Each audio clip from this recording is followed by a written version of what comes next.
Hello everyone, this is Lincolnus Prime, and it is currently 5 in the morning per the time I'm recording this. Will I be going to sleep soon? Probably not. This is probably going to be 9 a.m. by the time I do go to bed. Most likely. But anyways, today we are taking a look at two Superman figures. Now this is something very new because I don't usually do DC reviews, but I loved the new Superman movie, and I really wanted a figure of the new Superman. The thing is that there are quite a lot of options, but most of them kind of suck. And I feel like a major hypocrite based on the fact that I even purchased a McFarlane figure of any kind. But it was the only option we had for a retail Superman figure. So unfortunately, I had to bite the bullet. Now, if I was to get a McFarlane Superman figure, it was not going to be any of the baseline versions that we do have, which, you know, both have the plastic cape. There is the standard version, and then there is the battle damage version. I do not care about either. The major selling point for the deluxe Superman was the cape. But this will be a comparison video, and I'm going to do my best to be as, providing an equal stance, or at least being as fair as I can for each of these figures. But yeah, so we are taking a look at the McFarlane Superman versus the Fondjoy Superman. Now, Fondjoy is still kind of a newer company, not too much. I feel like they've been around for at least maybe like 2 years now, maybe. But they have a reputation that is, I feel, a lot larger now that they have released this new Superman. But yeah, let's see which one is more so worth your money. Now, this video is going to be segmented in different kind of topics based on which figure does better. And usually the thing is, each figure does have one thing over the other. So there are things that the McFarlane is better than the Fondjoy with, and there are things that the Fondjoy is better than the McFarlane with. So we're going to take a look at that. Now, the different topics this video is going to be divided into are box presentation / collectability factor, scale, sculpt, color, paint application, accuracy, articulation, figure practicality, as in does it work well as a figure, accessories, cape, just because that's kind of important within this specific subject, cost, and accessibility.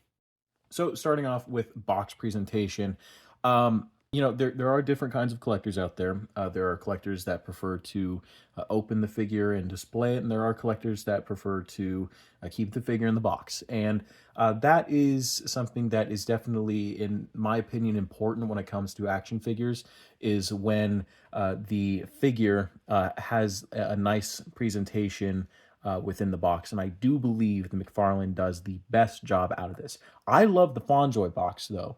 I think that that is a really cool looking box, but in terms of what is presented better, I think McFarlane does a lot better, and I think it holds a lot more collector value for collectors that wish to keep their figures in the box. Just for a proper comparison, this is what you will be presented with between the McFarlane and the Fondjoy, and again, the McFarlane does a lot better of a job when it comes to the presentation in the box than the Fondjoy, because all we have here is just, I mean, yes, the kind of, shiny metallic blue here looks really, aesthetically cool. Anesthetic, wow. It's definitely 5 in the morning. But that's really all we get, a figure behind plastic. So, yeah, McFarlane takes this one. Now, in terms of scale, if you're a 1/12 collector, sucks to suck, I guess, because these are 7-inch figures, at least roughly. They are around the same scale as you can see here, but if scale isn't really an issue for you when it comes to the 7-inch BS, then you're in luck, because if that doesn't really, sway you in any way, then McFarlane or Fondjoy are pretty good options. From what I have seen, the McFarlane Ultraman is not the same height as the Corn Sweat Superman, which is weird for reasons. But he is around the same height as the Fondjoy, so you shouldn't have anything to worry about. But just to give you a sense of scale, yeah, that's a basic 6-inch Marvel Legend figure right there. So in both cases, both companies kind of screw you that way. Pretty sure there's some legal reasons as to why the scaling is that way, but whatever, I guess. Now, when it comes to the sculpt, I think that they both do a pretty good job in terms of what needs to be there in terms of sculpt work. I mean, we have some pretty nice textured details for the suit on both figures. I will say on the McFarlane, it does get a little bit lost, but where the Fondjoy really wins is the fact that even the logo is textured. They didn't even do that on the McFarlane. And it's even funnier too, because even the Spin Master was able to put texturing on the yellow. This is entirely flat. That is flat. There's nothing. There's no texturing. This looks absolutely magnificent, in my opinion, on the Fondjoy. I think they did a really good job with that. The other aspect I should mention too, also, yeah, another area where McFarlane is heavily behind in the figure industry is the very visible pin joints.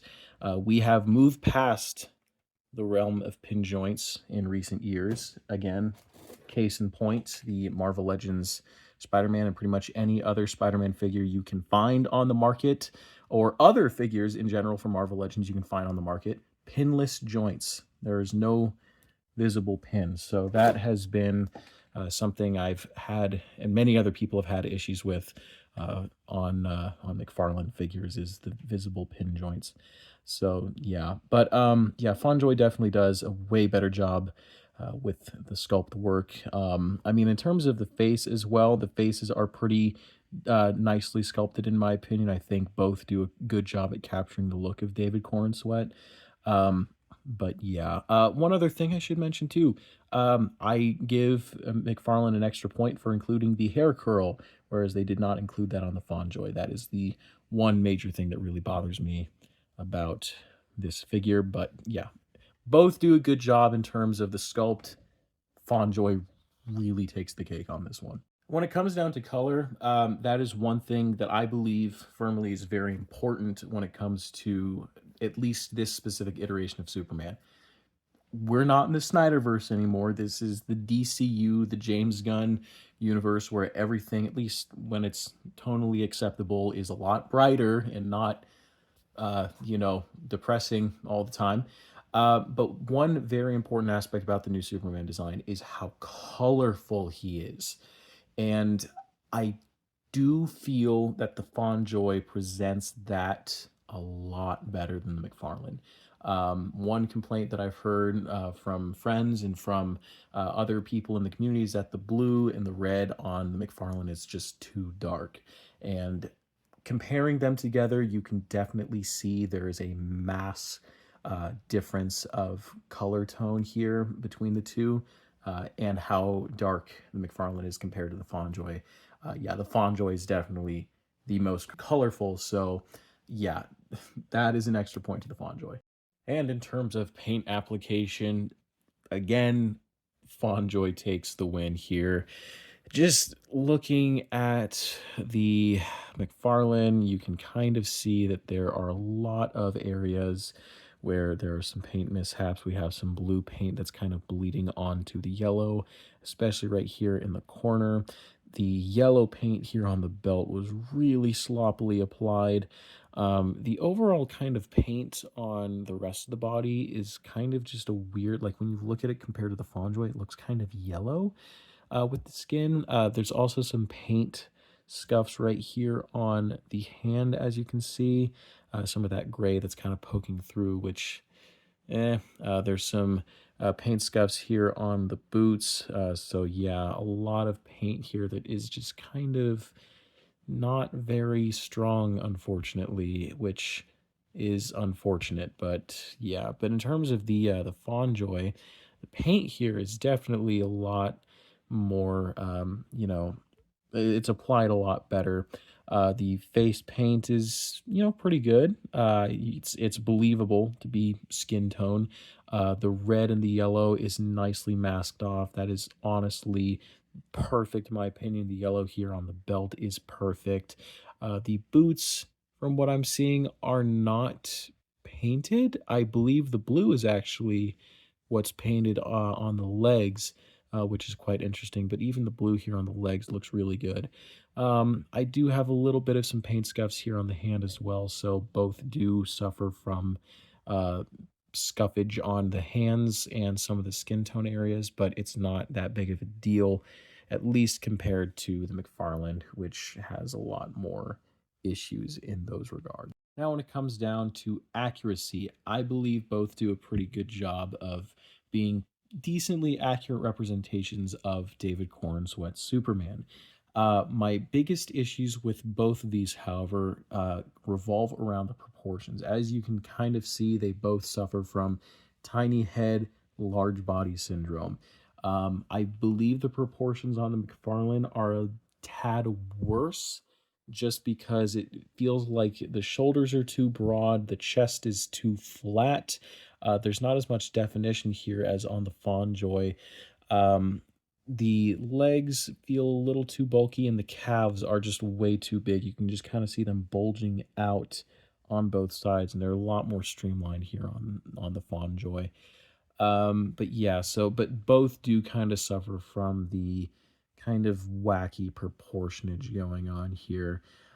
So yeah, unfortunately, that is just going to be a thing on both. But in terms of accuracy, they do a pretty good job.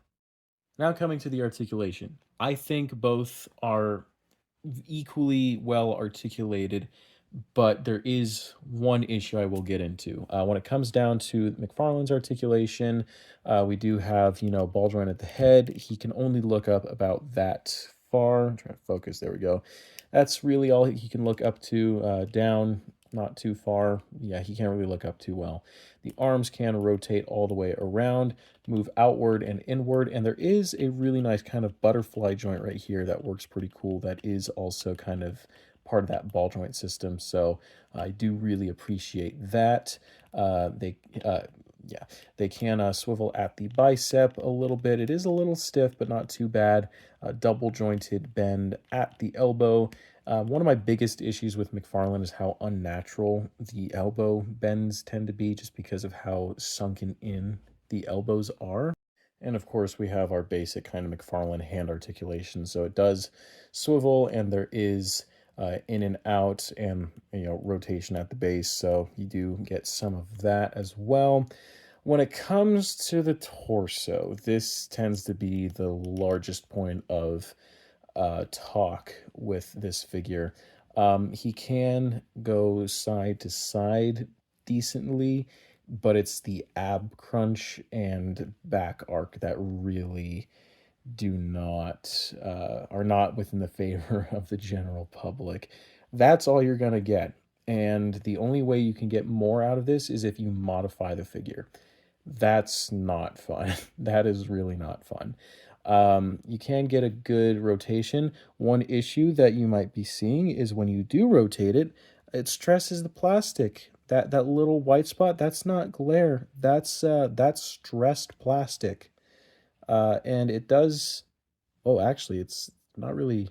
Okay, it's set back a little bit. I got a little scared there that it wasn't gonna set back, but yeah, that's not great. The plastic here, as you can see, is really really thin. That is really thin. So that's not very ideal. When it comes to the legs can kick forward that much, and that's it, because of the stupid McFarlane diaper. I hate these diapers so much. And then when you bring it back down, it just kind of like stays where it was originally. Even if you could notice too, like it's just kind of offset from the rest of the torso. Like it doesn't sit evenly. And also just ugh, that's great. That is fantastic. But Say that again? yeah, the legs don't have much range of movement because of that. They can do the splits pretty decently, but that's really about it. There is really no thigh cut at all, so you have zero thigh articulation, which is fun. And the legs can bend. Oh, God.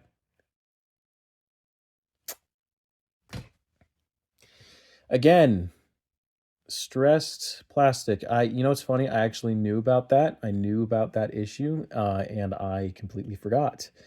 So that is actually about as far as you'll get the legs to go, unless you do that. So that, ooh, oh, and I got a little bit on the bottom too. That is unfortunate. Well, the good thing is no one's really going to be looking at the back of the figure, but God, that's yeah. Swivel at the ankle swivel up and down. One issue I have on this is that the ankle joints are actually offset, so the foot won't sit properly to the ground, unlike this one. So that's not very fun. And then we do have a toe bend, which is, yeah. That's yep. That's pain. That is a pain in the ass, but it's whatever, I guess. Oh boy. Okay. And when it comes to the Fondjoy, spoiler alert, lot better. Way better. Head can look up that far and down that far. The neck joint is actually separate, so there's actually a little bit of swivel in here, which is really cool. The arms can move out pretty far in upward and inward. We don't have any kind of, like butterfly joint or anything like that. So the McFarlane does take the point there on that. The arms can rotate around. I kind of want to be gentle with this figure, just because yeah. But the shoulders can shift up and down, which is kind of cool. So there is that. The biceps can, so do be careful. I did watch a review where these biceps can pop off easily, so just be aware of that. The elbows can bend decently. It looks a lot more natural than it does on the McFarlane. And then the hands do have the exact same system that's used on the McFarlane, so I don't really have to go over that. Ab crunch, so much better. We don't have that weird kind of awkward diaper kind of offset thing going on. The arcing back is also pretty decent. The side to side is really good. And the rotation is also really good. So yeah, way better. This is where it succeeds a lot more, because this does also have a diaper, but I should mention the diaper is a little bit softer. It does go back into place better. But the thing that's a lot better is we have a drop down joint with the legs, so they can actually kick forward a lot better than on the McFarlane.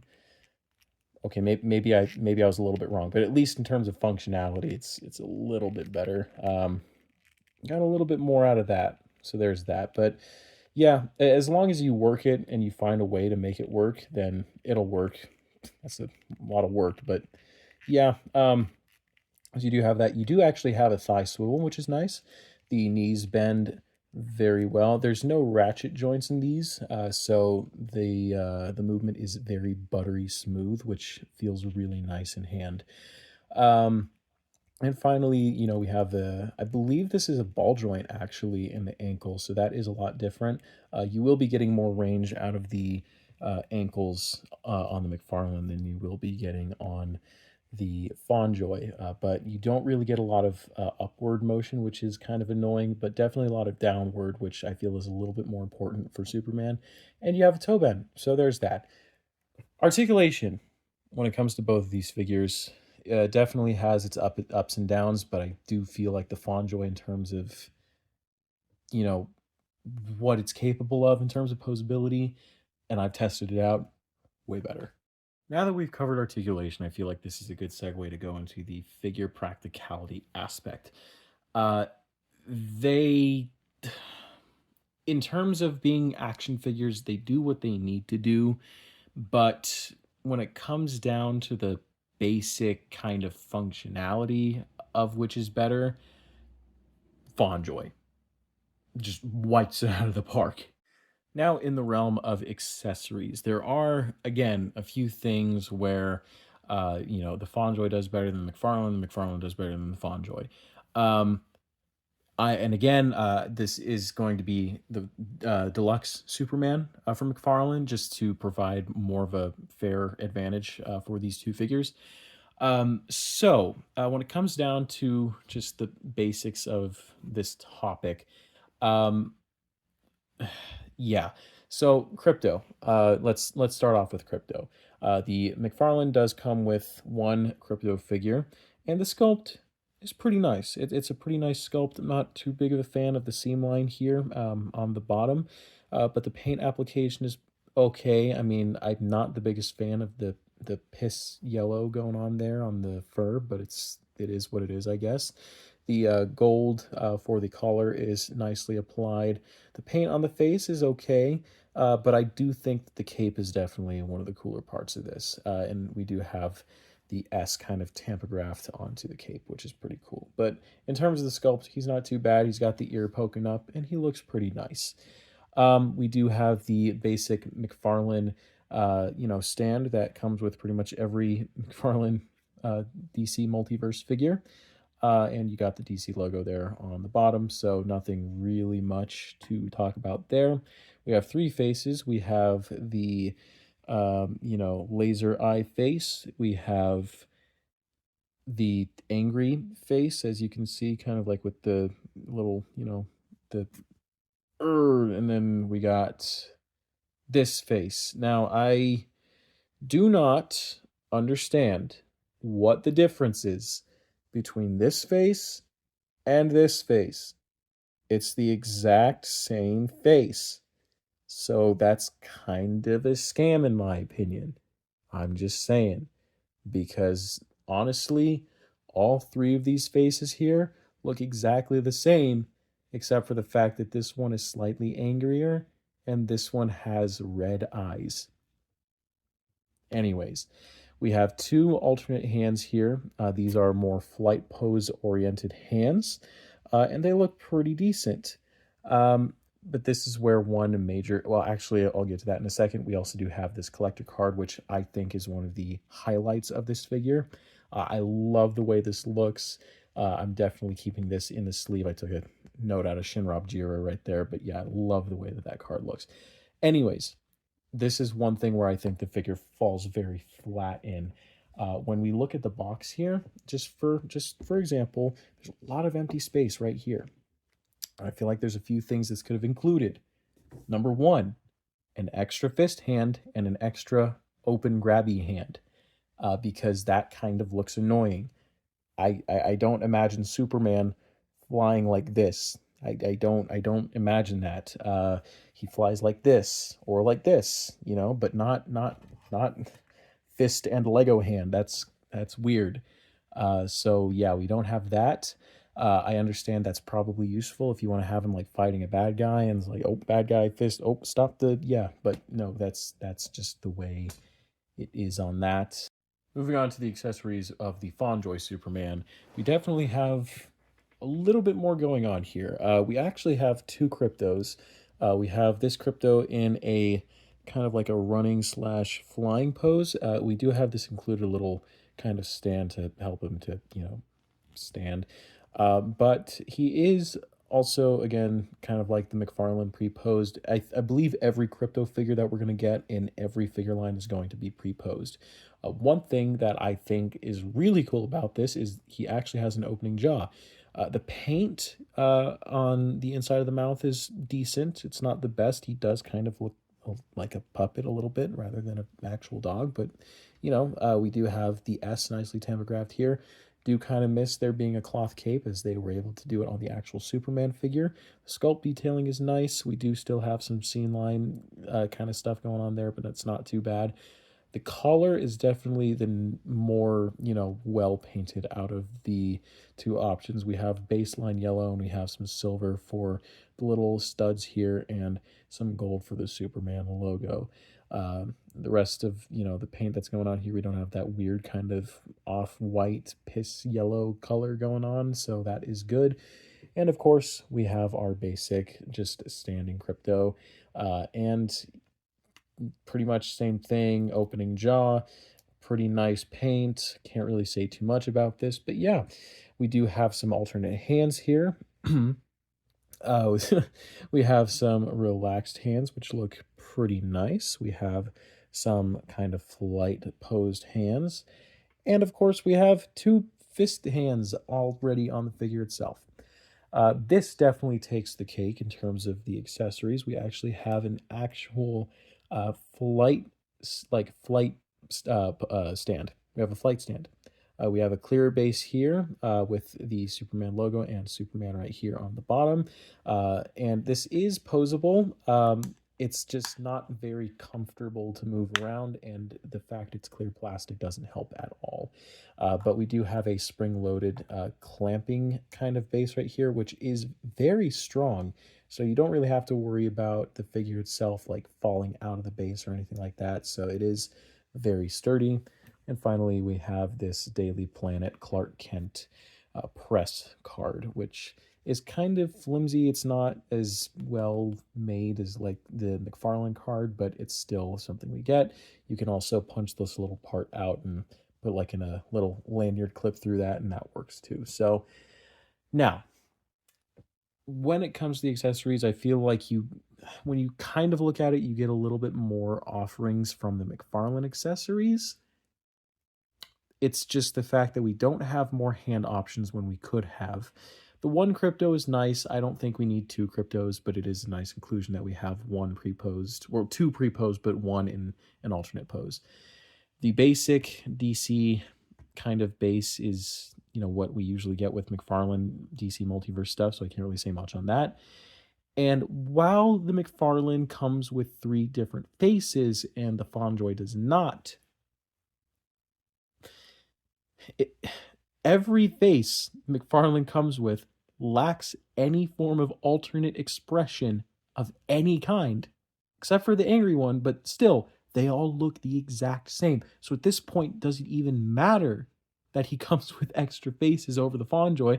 Because they all look the freaking same. They're all the same face. Now, when it comes to the hands, at least both options have, the like flight posed hands. But that's really about it. With the Fondjoy, we get an action base that actually has a flight pose, like a flight stand right there, so you could pretty much put them in any pose you want. You have more hand options, and realistically, while that is it, at least the options we get with the Fondjoy contribute properly with the figure itself, unlike on the McFarlane. Because these accessories, they don't really contribute much, other than the fact that they take up extra space in the box that otherwise would be empty space. So, yeah. Now, when it comes to the capes, this is something that's very important to me. And again, I wanted to give the McFarlane at least a fair advantage in this scenario. I do think the cape looks a lot better on the Fondjoy. Granted, I think it might be just a little bit too big, especially when you like flay it out like that. But I do think in terms of functionality, the cape on the McFarlane is a lot better. And I say that due to the fact that the bendy wire does feed through all the way throughout the figure. So that does create a really good kind of scenario with, posability of the cape. And the bendy wire is also very strong too. So that is something I really like. And it seems the bendy wire is actually not just a basic kind of like, cylindrical wire. It's actually a flat wire. I don't know really how else to explain that, but kind of picture those wires that, you get on the sandwich bread packaging from grocery stores, like those kinds of wires. But yeah, so in terms of functionality, the cape it works a lot better. On the Fondjoy, unfortunately, on some copies, sometimes the wire doesn't feed through all the way into the body, so it creates a bit of a case where you can pose the wire itself, but it won't stay up. Now, luckily, the wire is feeding through, but I feel like it doesn't create much of a difference. I mean, there is a lot more of one, but the wire in here is very weak compared to McFarlane. It's not that strong. So when it comes to trying to get any good like flight poses out of the cape, it's gonna be, as you can see, floppy. But yeah, so I do think the cape on the McFarlane is a lot better in terms of functionality, but I think in terms of look, the Fondjoy is really good. Another thing, this is more accurate because there shouldn't be black lines. There are black lines here because this is a tampograph, so there's that. But anyways, that's really about it for the capes. When it comes down to cost, this is a really interesting and complicated one to determine, specifically for me to present to you guys, because there are multiple different costs for these figures, but there is a baseline cost. So the baseline cost for the McFarlane Deluxe Superman, now the basic figures that you can get for Superman are going to be around $25 each, which is kind of the basic price point. This is a deluxe figure. The extra accessories somehow raised the price to $40 US. So that is about what you're going to be paying retail. Sometimes even more, especially if you're ordering. I tried getting him from GameStop and I almost paid $50 altogether for this McFarlane Superman. $50. No, not a chance. But yeah, so I did find him at a Walmart and I did pay retail. Walmart charges about $5 less, not really including the tax part. So you will end up paying $34.99, which is intended for Walmart retail. So that's pretty much what I paid for this, was $34.99 plus tax, so $37. So I paid $37 for him. So close to 40. For the Fondjoy, this is where it gets a lot more interesting, because with the Fondjoy, it's a very weird case when it comes to his kind of accessibility. I will get to the accessibility part. That is the last part of the video. Because he's on different platforms, and the different platforms you find him on, there's going to be different prices. You might find him on AliExpress for like miraculously $14 to $20, which again, it's AliExpress, so it makes sense. But where I got him from, it was actually the first time I bought anything from this website. So they did offer a $10 off coupon for first-time buyers. So I ended up actually spending around the same exact price, maybe like $1 more than I did for the McFarlane. So technically, I spent the exact same price for both figures, which in retrospect isn't too bad. I feel like there's, some slight equality between these two in terms of what they offer. Only slight, but yeah, so I did pay technically around the same price for both of these figures. But again, it does kind of depend on where you buy it from, which brings us into the accessibility part of this video. Accessibility. Where can you find these figures? This is kind of a funny part, because the McFarlane was harder to acquire than the Fondjoy. How that's possible? Keep in mind, the Fondjoy figure was manufactured in China, and this was manufactured, probably also in China, of course, but this is more so directed towards US or other countries' retail for in-store purchase. You cannot do that for the Fondjoy, which is ironic, because the only way you can buy the Fondjoy is online, and somehow he is more accessible than this.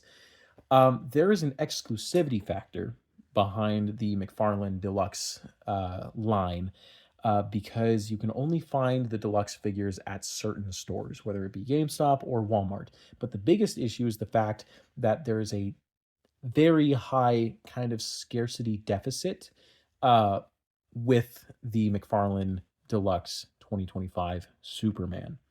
I searched many stores trying to find this figure, just because I wanted to have a 2025 Superman as a figure.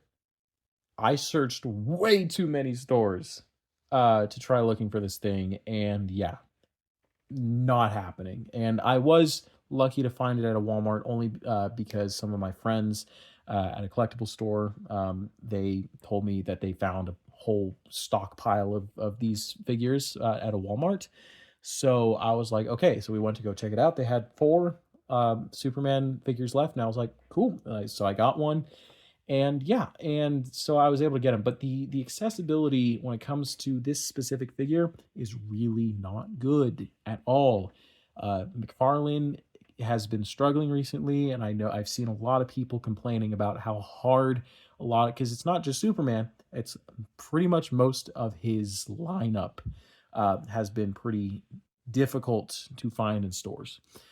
Which brings me back to the Fondjoy. The accessibility for him was definitely a lot easier, and I purchased mine through a online store called Bombusby, which I had never heard of until I came across this one YouTuber who got a copy from Bombusby, and they offered some pretty good deals. I got him very nicely packaged, nice seal bubble wrap, all that kind of stuff, and yeah, and I mean they shipped pretty quickly for a company based in China. So yeah, and it got here pretty fast too, despite the current world circumstances of shipping, and yeah. But yeah, I I would definitely say it depends on where you get these two, but unfortunately, the McFarlane is going to be a lot harder to acquire than the Fondjoy Superman. And this is where I come to my final verdict of this definitely more than 30-minute long video, which I apologize for. Which figure you should get? Fondjoy wipes the contest easily. Um, if you're able to find the McFarlane, I still would recommend getting him. If you prefer McFarlane as a line, if that's your thing, then I still recommend him. I recommend both of these figures, quite frankly. I think that they both do, things that I would expect of them to do within their own respective fields. But my personal preference goes to the Fondjoy. But yeah, but that's pretty much about it for this comparison video. I know this was way too long, but yeah. So that's really about it. Thank you all for watching. Please like, comment, and subscribe, and I will see you guys in the next video. Peace.